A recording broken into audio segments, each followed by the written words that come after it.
Азиз, жұмысқа шығатын ойың жоқ па? Азынан кішкене телефон шұқылайсыңдар, жатасың. Саған уже айқайлай беріп, тамағым да қарылып қалды. Не жұмыс айтып тұрсың сен маған? Мен вайн түсірмеймін, вайнер емеспін ба? Мен қумаш. Тамағың қарылса айқайлай берме. Вайнер блогер болып сонша не тауып жатсың? Не тауып жатсың деп осы уақытқа тапқанын білмейді екен да саған. Радушка, біз звондап отырмын. Алло, саламатсыз ба?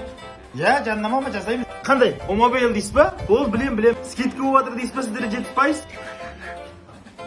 Бол. Не деп жатыр? Мә, көп кеттің я сразу реклама деген екен.